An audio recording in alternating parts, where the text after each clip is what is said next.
ખંભાતમાં ત્રંબાવટી કોમ્પ્લેક્સના કૌભાંડમાં નવો ફણગો ફૂક્યો હોવાનું સામે આવ્યું છે। ખંભાતથી આ સમાચાર મળી રહ્યા છે। ત્રંબાવટી કોમ્પ્લેક્સના કૌભાંડમાં નવો ફણગો ફૂટ્યો છે। પૂર્વ પ્રમુખ યોગેશ ઉપાધ્યાય સહિતનાઓએ આ કૌભાંડ આચર્યું છે, ત્યારે સત્તાધીશોએ મેળાપીપણામાં અન્યોને દુકાન ફાળવ્યાનો ઘટસ્ફોટ થયો છે।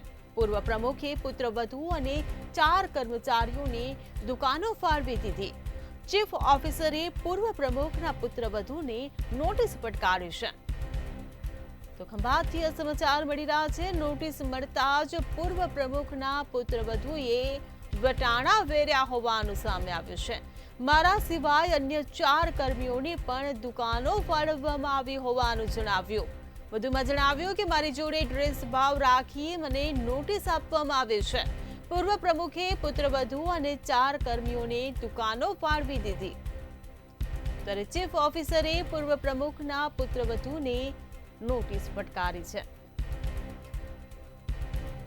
તો ખંભાતના ત્રંબાવટી કોમ્પ્લેક્સના કૌભાંડમાં આ નવો ફણગો ફૂટ્યો છે।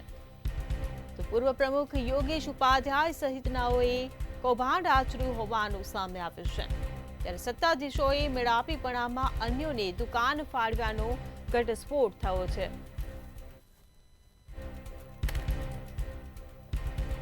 સંવાદદાતા કૌશલ બ્રહ્મભટ્ટ આપણી સાથે ફોન લાઈન પર જોડાઈ ગયા છે। જે કૌશલ, ત્રંબાવટી કોમ્પ્લેક્સના કૌભાંડમાં એક પછી એક ઘટસ્ફોટ થઈ રહ્યા છે, શું કહેશો?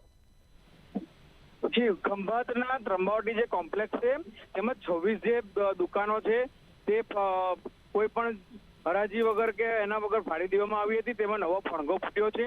ખંભાત નગરપાલિકાના પૂર્વ પ્રમુખે અને અન્ય સત્તાધીશોએ નગરપાલિકામાં જે નોકરી કરે છે તેવા કર્મચારીઓના સગાવાલાને આ દુકાનો ફાળવી દીધી હતી, અને ખંભાત નગરપાલિકામાં પૂર્વ પ્રમુખના જે પુત્રવધુ છે તેમને આ દુકાન ફાળવી હતી, પણ નગરપાલિકાના સત્તાધીશો દ્વારા ફક્ત ને ફક્ત નગરપાલિકાના જે પૂર્વ પ્રમુખ છે તેમના પુત્રવધુને જ નોટિસ ફાળવવામાં આવી હતી।